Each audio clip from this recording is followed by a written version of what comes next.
The Persian Empire first invaded Greece in 490 BC, which ended with the famous Battle of Marathon. But this wasn't really the first attempt by the Persians to conquer the independent Greek states.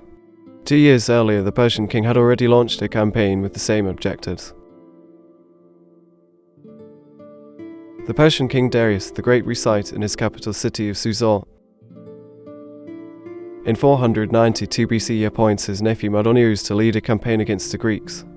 Mardonius will later also become the prime mover behind the second Persian invasion of Greece in 480 BC. Mardonius, son of Gobryas, recently married Darius's daughter Artazostra.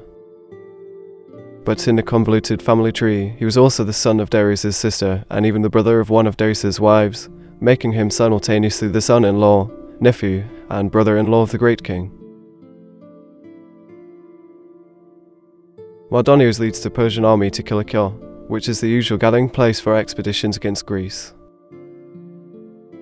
The Persian fleet also arrives there, and Mardonius boards a ship, continuing on his way with the fleet, leaving the land army to other commanders.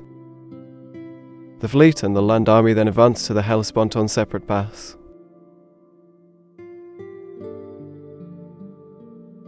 In the previous 6 years, the Greek city-states of the Asian coast rebelled against Persian rule in what is called the Ionian Revolt. As a result of this, the coast of Thrace has been cut off from the Persian Empire for years, even though the Persians had already conquered this area 2 decades earlier.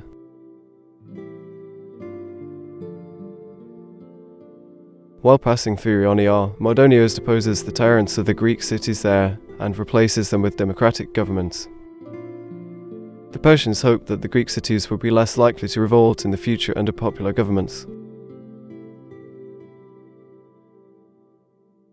At the Hellespont, as the Persian land army crosses over to Europe with the help of the fleet, Mardonius's army quickly re-establishes Persian control in Thrace, and everything east of Macedonia is firmly under Persian control now. The next target of the Persian army is Macedonia, ruled by its new king, Alexandros I. The kingdom of Macedonia had already become a vassal state of the Persians 2 decades earlier under the previous king, Amyntas I. At the time, Macedonia's status as a Persian subject was reinforced by a marriage between the Persian and Macedonian royal families. And now the new Macedonian king, Alexandros I, also pledges allegiance to the Persian king. Meanwhile, the Persian fleet captures the island of Athos, which surrenders without a fight. The fleet then sails along the coast to Acanthos, and from there it sets out to round the Athos peninsula.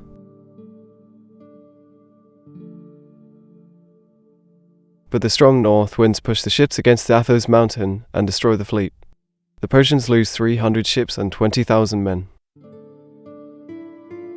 Herodotus describes their calamity in the following way. Since the coasts of Athos abound in wild beasts, some men were carried off by beasts and so perish, others were dashed against the rocks, those who could not swim perish because of that, and still others by the cold. This tragedy will have far-reaching consequences. 2 years later, the first real Persian invasion of Greece by Darius will sail along the southern islands of Greece instead of the northern coast to avoid the Athos. And 12 years later, the second Persian invasion of Xerxes will involve digging a canal near Acanthos to avoid circumnavigating the Athos peninsula.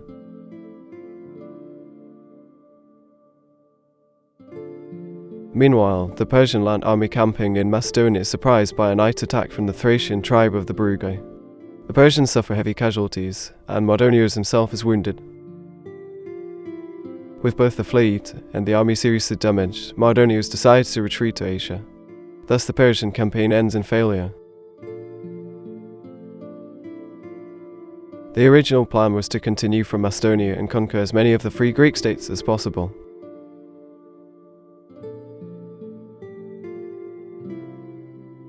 The primary objective was punishing Athens, one of the most powerful Greek states, for providing support to the Ionian Revolt.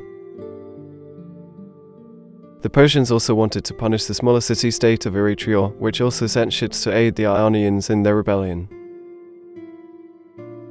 Mardonius successfully restored Persian control in Thrace and Macedonia, and added the island of Thasos to the empire.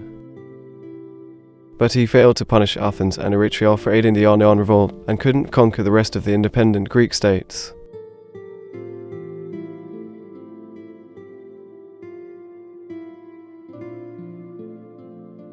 The next year, the Persians suspect that the recently captured island of Thessos is planning a rebellion.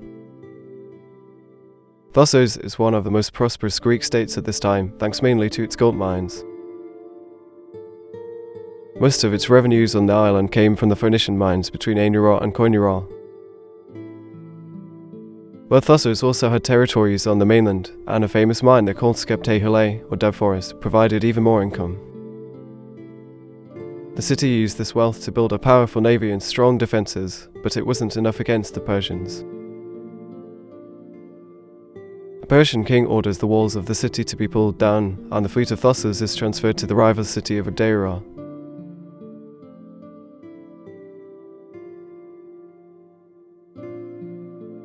The Persian king then sends heralds to the Greek states that are still independent, demanding submission from them. At the same time, the Persians begin preparations for their next invasion of Greece and start building a new fleet. Many small states submit to the Persians, but Athens and Sparta reject their demands, which sets the stage for the next Persian invasion. The following year will bring a new Persian campaign that actually manages to get close to and threaten Athens, culminating in the Battle of Marathon.